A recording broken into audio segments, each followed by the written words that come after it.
Okay, so this is going to be our last video on the topic of texture. In the last video, we didn't really start adding texture to our animals yet. All I did was I drew out the contour line for 3 different animals. So the contour line is this line that goes around the outside. And we looked at some different animals and drew that contour line. So right now our animals don't have any texture. They're a little bit boring without it. And this video is going to go over how to do that. I asked you guys which animal you would like to see me do the texture on. And this goat got the most votes. So I'm going to go ahead and put this texture onto this. And just like with the contour line, I'm looking at the reference that I chose off camera. So just because it's the textural part that we're going to be doing inside of this animal, we still want that texture to be informed by the actual real live animal so that it looks believable and not made up. And this goat has sort of a wavy texture. And it would be really easy for me to just put a bunch of random wavy lines inside this contour. And that would go really fast and be really easy, but it would also look really bad. Even though I'm using mostly all wavy lines, so all the marks that I'm making in this image are the same type of line, they shouldn't look all the same. There should be some variations. Some are going to be shorter, some are going to be longer, some might be more wavy, some might be less wavy.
So as I'm going along filling in this goat's hair, I'm doing a couple things that you guys are going to want to consider doing on your animal too, even if it doesn't have the exact same texture.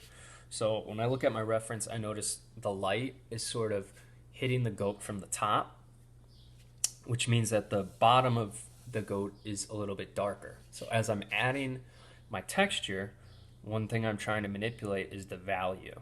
So once you start making marks and get kind of comfortable doing that, you're going to want to try to create marks that are darker in the shadow spots and lighter in the highlights. And the way you can do that is by putting the marks more closely together. So where the marks are, there's not a lot of space in between the marks, it's going to be a darker value, like you can see in this area. And where you leave more white space in between the marks, it's going to be a lighter value, like at the top of the goat. So that is something you can do when you're drawing, and you probably should do, because it's just going to give your texture a little bit more realism and a little bit more believability.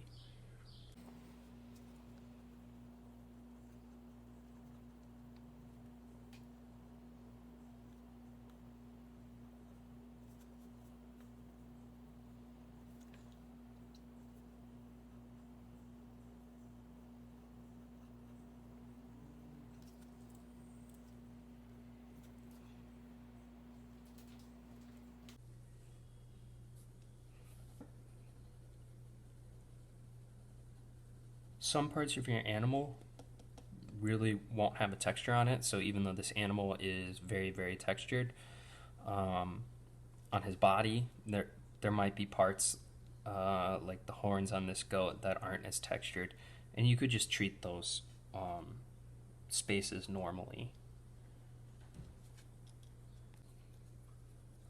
As I'm doing this, hopefully you guys noticed I'm not really using anything except this sort of wavy line to create my texture. Now the line's getting shorter or longer depending on what I'm looking at in my reference, and I'm adjusting the spacing in between the lines.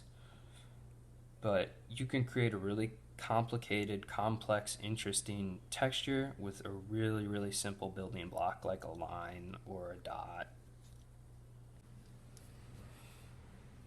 So animals are, natural things. They come from nature. There's going to be little imperfections. In my animal, there's this weird thing happening in the fur in this area. So I'm trying my best to adjust my mark making so that I capture that. I think if your animal looks too perfect or your mark making looks too perfect, it might not be completely believable.